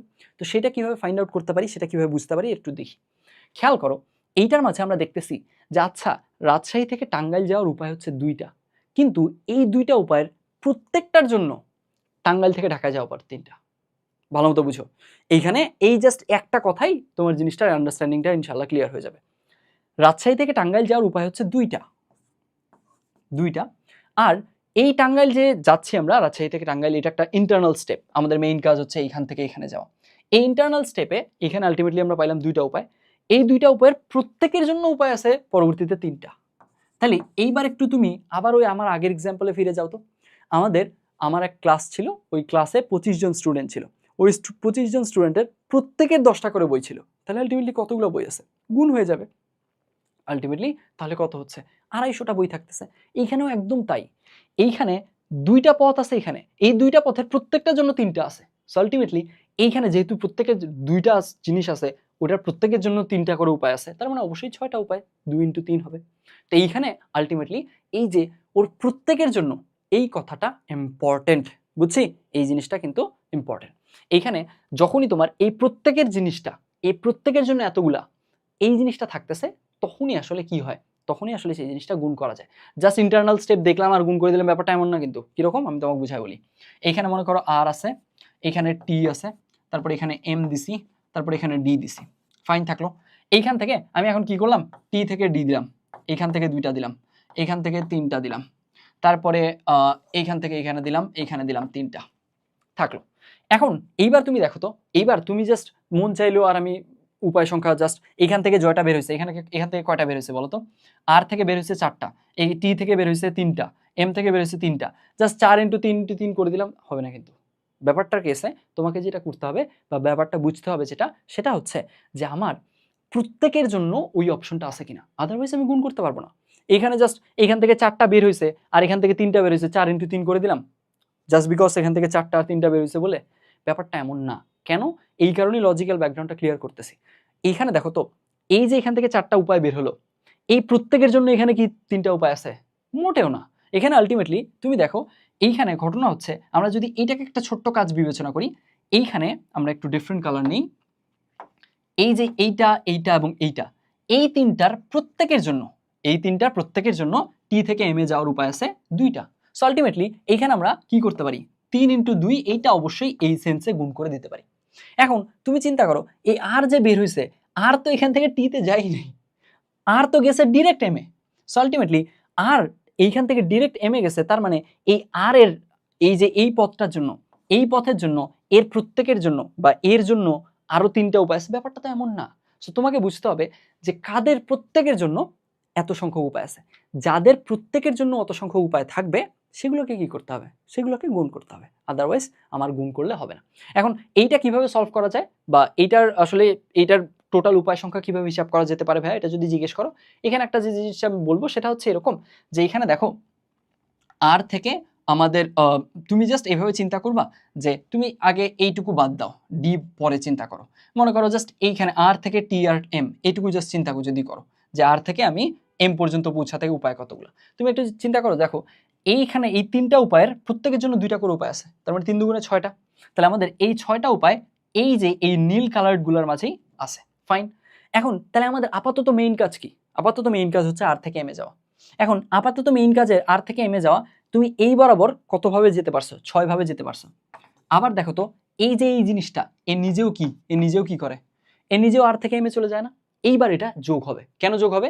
কারণ আলটিমেটলি এ তো ওই সেম কাজটা করতেছে। ভালো মতো বুঝো। এইখানে যখন তুমি এই যেগুলোকে যদি এ নাম দাও, বি নাম দাও, সি, এটাকে 1, এটাকে 2, তাহলে এখানে এ বি সি 1 2, তাহলে কি কি উপায় আসবে? A1 A2 B1 B2 C1 C2। এখন ভালো মতো বুঝো ব্যাপারটা, এই যে এই পদগুলা যেটা কাজ করে, সেটা কি কাজ করে? এ আর থেকে এম এ যায়। এইবার দেখো তো, এই যে লাইনটা, এটাকে যদি আমরা ডি নাম দেই, ডি একাই সেই কাজটা করে। সো আলটিমেটলি আমরা কি বলছিলাম, যখনই কোনো কি হবে, উপায়গুলা একটা সেম কাজ, সেম পারপাস সার্ভ করবে, সেম কাজটা করে দিবে, সেটা যেভাবেই করুক না কেন, ইন্টারনাল স্টেপ নিয়ে করুক, এখানে একটা ইন্টারনাল স্টেপ থাকতেই পারে, পি থাকলো, ইন্টারনাল স্টেপ নিয়ে করুক আর না করুক, যেমনিই করুক, আলটিমেটলি আর থেকে ডি এই কাজটা যতজন যেভাবেই করুক না কেন, সবাই কি হয়ে যাবে, যোগ হয়ে যাবে আলটিমেটলি, বুঝছি? সো আলটিমেটলি এইখানে দেখো কি হয়েছে, এইখানে এআই বা A1 A2, তারপরে B1 B2 C1 C2, এই সবাই আসলে কি করে, আর থেকে এম এ যায়। আবার ডি তো একাই আর থেকে এম এ যায়। সো আলটিমেটলি কি বলা যায়, যে আর থেকে যদি এম এ যাওয়া, ডি বাদ দাও, এই ডিটা বাদ দাও, আর থেকে যদি এম এ যাওয়া, এটুকু জাস্ট চিন্তা করো, আমি জাস্ট সুবিধার জন্য এটুকু বাদ দিয়ে দিলাম, বাদ নাও। এইবার দেখো, এখন জাস্ট কি যদি করি, আমরা চিন্তা করি, এখন চিন্তা করলে অবশ্যই কি হবে, এই 6টা উপায় এর সাথে ডি যোগ হয়ে যাবে। তাহলে টোটাল উপায় আর থেকে এম এ যাওয়ার উপায় হচ্ছে কতগুলো? 6টা প্লাস একটা 7টা। এখন এইখানেই আসলে গণনার যোজন বিধি এবং গুণন বিধির একত্রে প্রয়োগ। সেটা কিভাবে? এইখানে দেখো 3 আর 2 গুণ হয়েছে। কেন গুণ হয়েছে? কারণ এখানে গণনার গুণন বিধি অ্যাপ্লিকেবল হয়েছে। গুণন বিধি কেন অ্যাপ্লিকেবল হয়েছে? কারণ এই 3টার প্রত্যেকের জন্য 2টা আছে, ওই প্রত্যেকের জন্য ওই সেন্সটা থাকতে হবে, থাকলো। তাহলে এখান থেকে আমাদের মোটামুটি 3 × 2 = 6টা উপায় পেয়ে গেলাম। এরপরে আমরা দেখতেছি তাহলে টোটাল এখন ওভারঅল কাজটা এই যে A1 A2 B1 B2 C1 C2 এগুলো কি পারপাস সার্ভ করছে বলতো? কোন কাজটা আমাকে করে দিছে? আর থেকে এম এ যাওয়ার কাজটা করে দিছে। ডি তো একাই ওই আর থেকে এম এ যাওয়ার কাজটা করে দেয়। তো আমরা জানছি কি সেম কাজ যতজন করে দিবে ততজন কি হয়ে যাবে পরস্পর যোগ হয়ে যাবে। এখানে দেখো ততজন পরস্পর যোগ হচ্ছে না। এখানে তুমি একই এক্সাম্পল চিন্তা করতে পারো কিভাবে? ধরে নাও মাঝখানে পি আছে, এটা একটা উপায়, এটা একটা উপায়, এটা একটা উপায়, এটা একটা উপায়, এটা একটা উপায়, এটা একটা উপায়। আমি একটু ইরেজ করে দিয়ে বুঝাই। এই মনে করো মাঝখানে একটা ইন্টারনাল স্টেপ অ্যাড করে দিলাম এটা এখানে থাকলো। এইবার এখন টোটাল উপায় কতগুলা আর থেকে ডিতে যাওয়ার বলো তো? এইবার এখন আমরা দেখতেছি যে আচ্ছা এখানে আমাদের গণনার যোজন বিধিও আছে, গণনার গুণন বিধিও আছে। কিভাবে? খেয়াল করো, এইখানে এই যে এই তিনটা উপায় আছে এগুলোকে ABC নাম দিলাম, এগুলোকে 1 2 3 নাম দিলাম রোমানে। তাহলে এইখানে আসলে এইদের মাধ্যমে আর থেকে ডিতে যাওয়ার উপায় কতগুলা? 3 তিরিকে 9টা। কেন? কারণ এখানে গণনার গুণন বিধি হচ্ছে। গণনার গুণন বিধি কেন? কারণ এইখানে 3টা, এর প্রত্যেকের জন্য এখানে 3টা। ওই সেন্সটা ক্লিয়ার থাকতে হবে, বুঝছি? তাহলে 3 তিরিকে 9টা। আবার দেখো এরা তাহলে এই যে 9টা উপায় A1 A2 A3 B1 B2 B3 C1 C2 C3 এরা আসলে কোন পারপাস ওভারঅল সার্ভ করলো? কোন কাজটা তোমাকে করে দিল? আর থেকে ডিতে যাওয়ার কাজটা করে দিল। এইবার দেখো তো তোমার এইখান থেকে এগুলাকে যদি ABC বলো, এটাকে বলে দিল ডি বললা, এটাকে ই বললা, এফ বললা, DEF এরাও কি ওই সেম কাজটাই করে দেয় না? তো আলটিমেটলি ওই যে তোমার A1 A2 A3 একইভাবে B1 B2, আমি একটু দ্রুত আগাচ্ছি কারণ থিওরিতে অনেক বেশি সময় লাগতেছে আমার। এই যে এই 9টা উপায়, এই 9টা উপায় যে পারপাস সার্ভ করে আর থেকে ডিতে যাওয়ার পারপাস সার্ভ করে, DEF এর ইন্ডিভিজুয়ালি তো ওই পারপাসই সার্ভ করে। সো আলটিমেটলি কি হয়ে যাবে? এইগুলো যোগ হয়ে যাবে ফর আর থেকে ডিতে যাওয়ার উপায় যদি আমরা চিন্তা করি, বুঝছি? সো আলটিমেটলি আমরা জাস্ট ইন্টারনাল স্টেপ দেখলাম আর গুণ করে দিলাম, তার ব্যাপারটা কিন্তু এমন না। আমাদেরকে একটু বুঝে শুনে কাজগুলো করতে হবে, অ্যান্ড এইগুলা খুব কোর বেসিক আইডিয়া, বুঝছি? যে আচ্ছা আমাদের গণনার যোজন বিধি কেন যোগ হয়? যোগ হয় কারণ একই পারপাস সার্ভ করে। তো আলটিমেটলি তখন সবগুলো যোগ হয়ে যায়। গুণ হয় কেন? গুণ হয়, গুণ হয় কারণ হচ্ছে আলটিমেটলি ওর প্রত্যেকের জন্য এতগুলা থাকে, দ্যাটস ওয়াই গুণ হয়। জাস্ট ওখান থেকে বের হয়েছে আর গুণ করে দিলাম, ব্যাপারটা এমন না। বুঝা গেছে? সো আই হোপ এইগুলো এক্সাম্পল থেকে আমি জিনিসগুলো ক্লিয়ার করতে পারছি। সো এই গেল গণনার যোজন বিধি এবং গুণন বিধি সংক্রান্ত আলোচনা। আমরা এখনো কাজে ঢুকিই নাই, কিন্তু আমরা জাস্ট আই হোপ অনেকগুলো জিনিস আমাদের এখনই ধীরে ধীরে ক্লিয়ার হওয়া শুরু করছে। এখন দেখো, এখন গণনার যোজন বিধি আর গুণন বিধি ভাইয়া ম্যাথে কিভাবে আসবে ভাইয়া এটার অ্যাপ্লিকেশন? ম্যাথে যদি এটার অ্যাপ্লিকেশন তুমি দেখতে চাও যে আচ্ছা ম্যাথে এগুলো কিভাবে অ্যাপ্লিকেবল হতে পারে, সেইটা একটু দেখি আমরা। সেইটা হচ্ছে অনেকটা এরকম যে তুমি চিন্তা করো, ধরে নাও একটা প্রবলেমে আমরা এরকম পাইছি যে আমাদেরকে 4 ডিজিটের সংখ্যা গঠন করতে হবে। ফাইন, ভালো কথা। তো 4 ডিজিটের সংখ্যা গঠন করতে হবে। এখন আমার শুরুটা হইতে হবে হয় 1 দিয়ে না হয় 2 দিয়ে। ঠিক আছে, তাহলে শুরুটা হইতে হবে এই 1 দিয়ে অথবা 2 দিয়ে। এখন তুমি হিসাব করে দেখলা বা তোমাকে কোয়েশ্চেনে দেওয়া আছে যে আচ্ছা দেখো 1 দিয়ে সংখ্যাটা শুরু করলে উপায় সংখ্যা হচ্ছে 400টা, আর 2 দিয়ে যদি সংখ্যাগুলো শুরু করি 4 ডিজিটের নির্দিষ্ট শর্ত দেওয়া আছে, তখন আমরা পেলাম উপায় কতগুলা? উপায় হচ্ছে 200টা। এখন বলো তো তাহলে টোটাল নাম্বারটা ফর্ম করার উপায় কতগুলো? অবশ্যই 400 প্লাস 200 600টা। এখন কথা হচ্ছে এখানে যোগ কেন করলাম? এখানে যোগ করলাম কারণ এই যে 1 দিয়ে শুরু করে এই পুরো কাজটা আর 2 দিয়ে শুরু করে পুরো কাজটা দুইজনই একটা সেম পারপাস সার্ভ করতেছে, সেম কাজটা আমাকে করে দিচ্ছে, বুঝছি? আমাকে টোটালি এই সেম কাজটা ওরা করে দিচ্ছে, বুঝছি? একের এতগুলার জন্য 2 এতগুলো ব্যাপারটা এমন কিন্তু এখানে নাই। এটার প্রত্যেকের জন্য ওটা এতগুলা এমন সেন্স এখানে কাজ করতেছে না, দ্যাটস ওয়াই কিন্তু এরা গুণ হচ্ছে না, বুঝছি? তাহলে এখানে এরা অবশ্যই যোগ হবে, আর এটা কমন সেন্সেও এটা এমনিতেই বুঝে যাওয়ার কথা যে এরা দুজন অবভিয়াসলি এখানে যোগ হবে। দুইটা আমার দুইভাবে নাম্বারটা তৈরি করা যায়, 1 দিয়ে শুরু করে 2 দিয়ে শুরু করে। 1 দিয়ে শুরু করে টোটাল উপায় 400, 2 দিয়ে শুরু করে টোটাল উপায় 200, সো অফকোর্স মোট উপায় কত? 600টা। এখন আমরা দেখবো যে আচ্ছা গণনার যোজন বিধি তাহলে এইভাবে অ্যাপ্লিকেবল হতে পারে ভাইয়া, এটা ওটা উপায় গেল। এখন কথা হচ্ছে গণনার গুণন বিধি কিভাবে অ্যাপ্লিকেবল হতে পারে ভাইয়া, সেইটা একটু বুঝি। সেইটার আসলে অলরেডি আমরা এক্সাম্পল দেখে ফেলছি, আমরা এক্সাম্পলে যাব, তাও আমরা জাস্ট আগে একটু এখানে দেখি। সেটা এরকম যে ধরে নাও এই বক্সগুলা 5টা বক্স আছে, 5টা বক্সে দেখা গেল এই বক্সটাতে বসানো যায় 5 জনকে বা 5টা জিনিসকে, আর এই প্রত্যেকের জন্য এই বক্সের অপশন হচ্ছে মনে করো 4টা, তারপরে আবার এই বক্সের জন্য অপশন মনে করো 3টা, এই বক্সের জন্য আচ্ছা ওভাবে না দিই, মনে করো যে এখানে আবার 4টা, এখানে মনে করো 6টা, হতেই পারে এরকম। তাহলে এইবার দেখো তো এখন কি হচ্ছে, আমরা দেখতেছি যে আচ্ছা এই বক্সে মনে করো 5টা জিনিসকে বসানো যায়, তাহলে কি কি বসানো যায়, ধরে নিলাম A B C D E, এগুলোকে বসানো যায়, ঠিক আছে, এ থেকে ই এখানে বসানো যায়।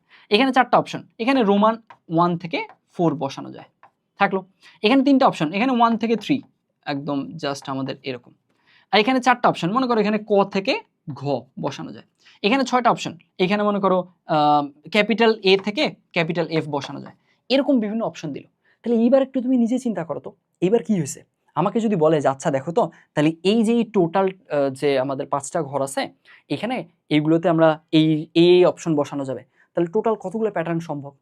তখন আমরা কি কাউন্ট করব, তখন আমরা দেখতেছি আরে এখানে যদি আমি এ বসাই আর এইখানে এখানে ইচ্ছা মতো যাই বসুক না কেন, আমরা দেখতেছি এর জন্য এই ঘরের কেসে অপশন 4টা, আবার বি যদি এখানে বসাই তার জন্য অপশন 4টা, সি যদি বসাই 4টা, ডি যদি বসাই তাও 4টা, ই যদি বসাই তাও 4টা। তো আলটিমেটলি আমরা কি দেখতেছি, আমরা দেখতেছি যে আরে আলটিমেটলি আমাদের এই ঘরে যে 5জন বসতে পারবে এদের প্রত্যেকের জন্য পরের ঘরে অপশন 4টা, বুঝছি। তো ওই যে আবারও এক্সাম্পল, 25 জন ছাত্র ছিল, প্রত্যেকের 10টা করে বই ছিল, তাহলে 250টা বই। এখানেও সেম, এই ঘরে বসতে পারবে 5জন, ওদের প্রত্যেকের জন্য তো পরের ঘরে অপশন 4টা, তাহলে আলটিমেটলি 5 × 4 হয়ে যাবে। আপাতত এই 2 ঘর কাউন্ট করলাম। এইবার তারপরে দেখো, এইবার তারপরে আমরা দেখতেছি যে আচ্ছা ঠিক আছে এখানে বিভিন্ন অপশন বসলো, এখানে A1 বসতে পারে, A2 আসতে পারে, A3 আসতে পারে, যে কোনো কিছু আসলো। এরপর আমরা দেখতেছি এখানে A1 A2 A3 B1 B2 যাই আসুক না কেন, ওর প্রত্যেকের জন্য এই ঘরে অপশন 3টা, বুঝছো ব্যাপারটা। কারণ এই ঘরে তো আসলে 1 2 3 কোনো না কোনো কিছু বসবে, 1 বসুক 2 বসুক 3 বসুক যাই বসুক না কেন, এগুলো তো এদের যে এখানে যে 4 5 20টা অপশন পাইছি, এদের প্রত্যেকের জন্য ওই ঘরের জন্য অপশন 3টা। তাহলে আমরা কি দেখতেছি, আবারও ওই ঘটনা, 25 জন প্রত্যেকের 10টা করে বই, আবার গুণ হয়ে যাবে। তাহলে এইটা গুণ হয়ে গেল। আবার এই যে 5 × 4 × 3 হলো, এদের প্রত্যেকের জন্য পরের ঘরে 4টা অপশন। এই যে 5 × 3 5 × 4 × 3 × 4 হলো, তাদের প্রত্যেকের জন্য আবার 6টা, দ্যাটস ওয়াই আবার গুণ হয়ে যাবে। বুঝছি এবার। এইখানে তাহলে ইন্টারনালি আমরা কিন্তু গণনার গুণন বিধিটা অ্যাপ্লাই করে ফেললাম, বুঝছি। সো কাজগুলো আমরা কি করব, কাজগুলো করব ঠিক আছে, কিন্তু একটু আমরা বুঝে করা উচিত যে আচ্ছা এইখানে আমি কেন গুণ করতেছি, এইখানে একটা কাজ করলাম কেন করলাম, সেই ব্যাপারটা বুঝলেই কিন্তু তোমার ইন্টারনাল বেসিকগুলো ক্লিয়ার থাকবে। ওই ধরনের জিনিস তখন তুমি পরে আর আটকাবা না, ওখান থেকে পেঁচাই দিলেও তুমি ওখান থেকে সর্ট আউট করতে পারবা, ফিগার আউট করতে পারবা প্রবলেমটার সলিউশন কী হবে। তো আই হোপ এই সেন্সটা আমি গ্রো করতে পারছি। দেখো আমি কিন্তু অনেকটা মানে এমন সব উদাহরণ, এমন সব কথাবার্তা বলে বোঝানো ট্রাই করতেছি যাতে করে কি হয়, কমন সেন্সেই যে কোনো একটা মানুষ বুঝতে পারে যে আচ্ছা ঠিক আছে এখানে 5টার জন্য প্রত্যেকের জন্য 4টা অপশন, সো অবশ্যই ওই যে প্রত্যেকের বইয়ের এক্সাম্পলটা দিছিলাম ওই সেন্সটা কাজ করতেছে, সো অবশ্যই গুণ হবে। তো এইভাবে করে আমি একটু আগানো ট্রাই করতেছি, আমাকে একটু টাইম লাগবে, আমি আগেই বলে নিছি টাইম লাগবে একটু বেশি, খালি জাস্ট মানে আমার সাথে স্টিক ইন করো। সো আই গেস এই জিনিসগুলো পরবর্তী দেখলে আরো ক্লিয়ার হবে। প্রথমে বেসিক বোঝাতে আমি একটু টাইম নিবই। আচ্ছা এই জিনিস চলে গেল, এখন এই জিনিস থাকলো। এইবার এখন আমাকে বলো তো, এখন এই যে এই ব্যাপারটুকু যদি বুঝে যাই আমরা, এইটার কিন্তু অলরেডি এক্সাম্পল আমরা দেখে ফেলছি। কিভাবে এটার এক্সাম্পল আমরা দেখছি, এই যে প্রথমেই আমরা কি করছিলাম, গ্রামীণ ফোনের এক্সাম্পল দিছিলাম না, তারপরে এখান থেকে ইউটিউবের এক্সাম্পল দিছি। সেইখানে গ্রামীণ ফোনের এক্সাম্পলের কেসে দেখো তো প্রত্যেকটা ঘরে বসানোর মতো অপশন 10টা ডিজিট বসানো যাবে। আবার ওই 10টার ওর প্রত্যেকের জন্য অপশন 10টা। কিরকম, এখানে যদি 7 বসাই, এই 7-এর জন্য এখানে 0 বসানো যায়, 1 বসানো যায়, 2 বসানো যায়, এভাবে করে করে 9 পর্যন্ত বসানো যায়।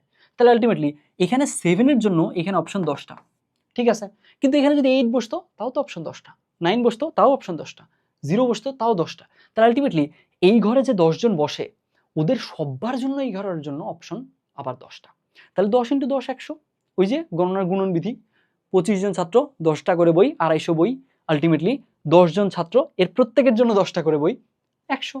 ঠিক একইভাবে এই যে এখানে 100 হলো, এই 100-র জন্য এইখানে বসাইলাম, এখানে বসাইলাম, এটা বাদ দাও, এটা 11th ডিজিট। এইখানে এখানে তাহলে এখান থেকে এই দুইটা জায়গায় 100টা অপশন পেলাম, কিন্তু এদের প্রত্যেকের জন্য আবার তো এখানে 10টা, আবার ওদের প্রত্যেকের জন্য এখানে 10টা। সো আলটিমেটলি সবকিছু আবার কি হয়ে যাচ্ছে, গুণ হয়ে যাচ্ছে। এইখানে কেন গুণ হয়েছিল, এই ব্যাপারটাই হচ্ছে মেইনলি গণনার গুণন বিধি, বুঝছি। তাহলে আলটিমেটলি আই গেস এইবার তাহলে আপাতত এখন পর্যন্ত আমরা তাহলে কি করতে পারলাম, গণনার যোজন বিধি বুঝলাম, গণনার গুণন বিধি বুঝলাম, এদের অ্যাপ্লিকেশন কিভাবে আসতে পারে সেই ব্যাপারটুকু বুঝলাম, অ্যান্ড এটা লজিক্যাল ব্যাকগ্রাউন্ডটা অবশ্যই বুঝলাম। জাস্ট স্টেপ দেখলাম, ওখান থেকে 3টা পদ বের হয়েছে, গুণ করে দিলাম, ব্যাপারটা কিন্তু এমন না। এখানে তোমাকে বুঝে কাজ করতে হবে। একটা কাজ ওই সেম পারপাস যদি সার্ভ করে, সেম পারপাস যতজন সার্ভ করবে সবগুলো অ্যাড হয়ে যাবে। আর যখন কি হবে সেম পারপাস সার্ভ না করে বরং একটা জিনিস একটা পারপাস সার্ভ করতেছে, ওর প্রত্যেকের জন্য এতগুলো পথ আছে, তখন তুমি ওই সেন্সে তখন কি করতে পারবা, গুণ করতে পারবা। সো আই হোপ এইগুলো জিনিস একদম কোর বেসিকগুলো আমাদের ক্লিয়ার হয়েছে। এবার আমরা সামনে আগাবো। তো এবার দেখো, এখন আমাদের একটু ফ্যাক্টোরিয়ালের ধারণা লাগবে, অর্থাৎ আমাদের ফ্যাক্টোরিয়াল সম্পর্কে জ্ঞান লাগবে। ফ্যাক্টোরিয়াল ব্যাপারটা কি? এটা খুব সহজ। ফ্যাক্টোরিয়াল ব্যাপারটা এই জিনিসটা আসলে নন নেগেটিভ ইন্টিজার বা আসলে অঋণাত্মক পূর্ণ সংখ্যার জন্য প্রযোজ্য। এখন যখন আমরা যে কোনো একটা অঋণাত্মক সংখ্যা নিব, মনে করো 4 ফ্যাক্টোরিয়াল লিখলাম। 4 ফ্যাক্টোরিয়াল মানে হলো 4 থেকে শুরু করে আমরা এক এক করে কমায় কত দূর পর্যন্ত গুণ করব? 1 পর্যন্ত। অবশ্যই এটা কি হতে হবে? পূর্ণ সংখ্যা হতে হবে। তাহলে 4 ইন্টু 3 ইন্টু 2 ইন্টু 1, ফাইন, এরকমভাবে জিনিসগুলো আসবে। এখন কথা হচ্ছে, আমি বলছিলাম এই যে এই ফ্যাক্টোরিয়ালের ধারণাটা, এটা কাদের জন্য অ্যাপ্লিকেবল? নন নেগেটিভ ইন্টিজার বা অঋণাত্মক পূর্ণ সংখ্যা। অঋণাত্মক পূর্ণ সংখ্যা তো জিরো হয়, তার মানে জিরো ফ্যাক্টোরিয়ালও কি লেখা যাবে? উত্তর হচ্ছে হ্যাঁ, অবশ্যই লেখা যাবে। জিরো ফ্যাক্টোরিয়ালের মান হলো 1। এখন জিরো ফ্যাক্টোরিয়ালের মান কেন 1 সেটা আমরা সামনে গিয়ে কোনো একটা পর্যায়ে দেখতে পাবো। এই জিনিসটা প্রুফ করতে আমরা যে টুলটার হেল্প নিব সেটা সামনে গিয়ে পাবো। সো আই হোপ এই ফ্যাক্টোরিয়ালের ব্যাপার বুঝছি। ফ্যাক্টোরিয়াল মানেই হচ্ছে এইখানে কোনো একটা পূর্ণ সংখ্যা দিয়ে যদি ফ্যাক্টোরিয়াল দেয়, তার মানে হলো ওইটা থেকে এক এক করে কমায় গুণ করে যেতে থাকবো কতদূর পর্যন্ত? 1 পর্যন্ত। এখন এই ফ্যাক্টোরিয়ালের কেসে এইগুলোকে এক্সপ্রেস করা যায় একটু ডিফারেন্ট ওয়েতে। কীরকম? যেমন ধরো এই যে তুমি যদি 4 ফ্যাক্টোরিয়াল চিন্তা করলে, তার মানে এটা লেখা যায়। আচ্ছা, 3 ফ্যাক্টোরিয়াল কি জিনিস একটু দেখো তো। 3 ফ্যাক্টোরিয়াল মানে হচ্ছে 3 থেকে এক এক করে কমায় গুণ করব 1 পর্যন্ত, ফাইন। এখন একটু চিন্তা করলে আমরা দেখতে পাবো যে আচ্ছা 4 ফ্যাক্টোরিয়ালের মধ্যেই তো 3 ফ্যাক্টোরিয়াল আছে। কিভাবে? দেখো, এই যে এখানে তুমি যদি একটু এই পয়েন্টটুকু, এই জায়গাটুকু যদি পয়েন্ট আউট করো, এইটুকু দেখো তো, এইটা পুরোটাই কি 3 ফ্যাক্টোরিয়াল না? তার মানে আমরা কি বলতে পারতেছি? তার মানে আমরা বলতে পারতেছি যে আচ্ছা 4 ফ্যাক্টোরিয়াল মানেই হচ্ছে 4 ইন্টু 3 ফ্যাক্টোরিয়াল। কারণ বাকিটা তো ওই যে 3 ফ্যাক্টোরিয়ালের সেটটাই তো গুণ হচ্ছে 3 ইন্টু 2 ইন্টু 1। আচ্ছা, তাহলে কি এটাকে এভাবে চিন্তা করা যেত? এটাকে কি এভাবে লেখা যেত? 4 into 3 into 2 factorial? Yes, of course লেখা যেত। তার মানে আমরা দেখতে পাচ্ছি যে আচ্ছা ফ্যাক্টোরিয়ালকে ভেঙে এইভাবে লেখা যায়। কোনভাবে? আমরা যদি n ফ্যাক্টোরিয়াল নেই, n ফ্যাক্টোরিয়াল মানে হচ্ছে n থেকে শুরু করে একদম 1 পর্যন্ত এক এক করে কম কম কম করে গিয়ে গুণ হবে। এখন n ফ্যাক্টোরিয়ালের কেসে এইখানে n ফ্যাক্টোরিয়ালকে আমরা এইভাবে লিখতে পারি যে n লিখলাম, n ফ্যাক্টোরিয়াল ডিরেক্ট যদি আমরা না লিখে জাস্ট n মাইনাস 1 এর পরে ফ্যাক্টোরিয়াল দিলাম চলবে। কেন? কারণ আলটিমেটলি পরের পার্টটুকু তো একই। n মাইনাস 1 ফ্যাক্টোরিয়াল, এই যে জাস্ট 4 ফ্যাক্টোরিয়ালকে 4 ইন্টু 3 ফ্যাক্টোরিয়াল চিন্তা করো, এইখানে এই পরের সেটটুকু যে গুণ হবে ওটা তো এর সাথে জিনিসটা গুণ হয়ে আলটিমেটলি n ফ্যাক্টোরিয়ালই দিবে।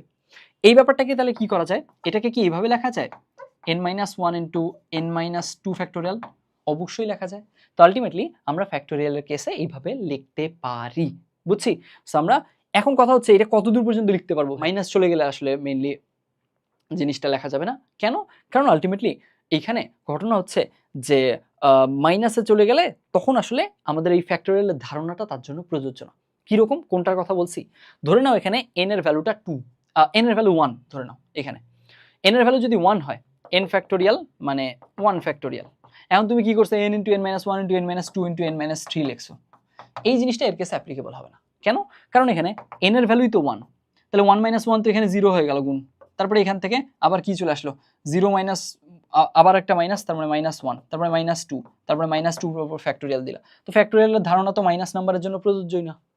তো এখানে তাহলে আমরা কি করে ফেললাম? ইনভ্যালিড এক্সপ্রেশন দিয়ে ফেললাম। তো এই কারণে আমাদের কি করা যাবে তাহলে? তাহলে এই ফ্যাক্টোরিয়ালের ধারণার সামারি কি? ফ্যাক্টোরিয়াল মানে হচ্ছে এটা অঋণাত্মক পূর্ণ সংখ্যাগুলোর জন্য অ্যাপ্লিকেবল। যেইটার ফ্যাক্টোরিয়াল বলবে সেইটা থেকে এক এক করে কমায় আমরা কতদূর পর্যন্ত যেতে পারবো? আমরা 1 পর্যন্ত গুণ করে লিখতে পারবো। এখন এইটার কেসে আমি অঋণাত্মক বলছি, তার মানে 0 ফ্যাক্টোরিয়ালও এক্সিস্ট করে, কারণ 0 তো অঋণাত্মক। তাহলে 0 ফ্যাক্টোরিয়ালের মান হচ্ছে 1। কেন 1? সামনে গিয়ে দেখবো কোনো এক জায়গায়, সমস্যা নেই। আর ফ্যাক্টোরিয়ালকে এইভাবে করে লেখা যায়। 4 ফ্যাক্টোরিয়ালকে 4 ইন্টু 3 ফ্যাক্টোরিয়াল লেখা যায়। কেন লেখা যায় সেই ব্যাপারটুকু দেখাইছি। ঠিক একইভাবে n ফ্যাক্টোরিয়ালকে n into n minus 1 factorial, তারপরে হচ্ছে n into n minus 1 into n minus 2 factorial বা n মাইনাস 3 ফ্যাক্টোরিয়াল, এইভাবে করে আমরা লিখতে পারবো। কতদূর লিখতে পারবো? 1 ফ্যাক্টোরিয়াল বা 0 ফ্যাক্টোরিয়াল পর্যন্ত লিখতে পারবো, কারণ 0 ফ্যাক্টোরিয়ালের মানও 1। কিন্তু আমরা যখনই মাইনাস চলে যাবে ঝামেলা হয়ে যাবে কিন্তু, বুঝছি? এই যে দেখো এখানে আমরা 1 ইন্টু 0 এই জিরোর জায়গায় যদি আমরা ফ্যাক্টোরিয়াল রাখতাম তাহলে 1 ইন্টু জিরো ফ্যাক্টোরিয়াল মিলে তাও কাজটা ঠিকঠাক পারপাসটা সার্ভ করতো, কিন্তু যখনই মাইনাস চলে গেছে আলটিমেটলি মাইনাস চলে গেলে এই যে মাইনাসের ফ্যাক্টোরিয়াল এইটা তো ইনভ্যালিড, যার কারণে ওইটা অ্যাপ্লিকেবল হবে না। এখন কথা হচ্ছে ভাইয়া, এই যে ফ্যাক্টোরিয়ালগুলোকে এইভাবে আমরা লিখতেছি, এইটা লেখার কেসে এইভাবে লেখার লাভ কি, বা কোন কেসে সাধারণত আমরা লিখব? আমরা মেনলি ফ্যাক্টোরিয়ালগুলোকে এইভাবে লিখে সুবিধা আদায় করতে পারি যখন আমাদের ক্যান্সেলেশন যাবে। কীরকম? যেমন ধরো, মনে করো তোমাকে উপরে দেওয়া হলো n-1 ফ্যাক্টোরিয়াল, নিচে দেওয়া হলো n-3 ফ্যাক্টোরিয়াল। এইবার দেখো তো, এখন তুমি প্রথমে একটু চিন্তা করো কে ছোট এদের মাঝে? এদের মাঝে আমরা দেখতেছি n-1 ছোট না n-3 বেশি ছোট? কোনটা ছোট বেশি? অবশ্যই n-3 বেশি ছোট। কেন? n এর জায়গায় যে কোনো একটা ভ্যালিড নাম্বার ধরো, 10 ধরে নিলাম, 10-1 তার মানে এটা উপরে 9 factorial, 10-3 7 factorial, so of course 7 factorial বেশি ছোট। এইভাবে সিম্পলি চিন্তা করা যায় যে আলটিমেটলি এইখান থেকে n একটা সংখ্যা থেকে আমি অল্প একটু কমাচ্ছি, 1 কমাইছি, আর এটা বেশি কমাচ্ছি মানে তো ওটা বেশি ছোট হয়ে গেল। সো আলটিমেটলি এই যে n-3 ফ্যাক্টোরিয়াল এটা ছোট ফ্যাক্টোরিয়াল থাকলো। এইবার তাহলে আমরা কি করতে পারি? আমরা যে বড় ফ্যাক্টোরিয়ালটা আছে ওকে ভেঙে ছোট ফ্যাক্টোরিয়াল পর্যন্ত যাব, তারপরে ক্যান্সেল করে দিব। কিভাবে? দেখো, n-1 ফ্যাক্টোরিয়াল এটাকে কি লেখা যায় বলো তো? আমরা জানি n-1 ফ্যাক্টোরিয়ালকে লেখা যায়, থাকলো ও নিজে এক এক করে কমায় লেখা যায়। তাহলে n-1 এর পরে এখান থেকে যদি 1 কমাই তাহলে কত হবে? n-2, তারপরে যদি আরও 1 কমাই n-3, তারপরে আরও 1 কমালে এভাবে করে করে যাওয়া যাবে 1 পর্যন্ত। এখন আমাদের তো n-3 ফ্যাক্টোরিয়াল নিচে আছে, ওটার সাথে ক্যান্সেল করা আমাদের টার্গেট, তাহলে n-3 পর্যন্তই গিয়ে তারপর ফ্যাক্টোরিয়াল দিয়ে দিলাম, থাকলো। আর নিচে হচ্ছে n-3 ফ্যাক্টোরিয়াল থাকলো, এই যে। তাহলে এখন n-3 ফ্যাক্টোরিয়াল এই জিনিসটা আমরা কি করে দিলাম? কাটাকাটি করে দিতে পারবো। এই ধরনের কেসগুলোতে আমরা কিন্তু ফ্যাক্টোরিয়ালকে এইভাবে লিখে সুবিধা করতে পারবো, এই কারণে এই জিনিসটা লেখাটা বেনিফিশিয়াল। ফাইন, তো আমরা ফ্যাক্টোরিয়াল ব্যাপারটা বুঝছি।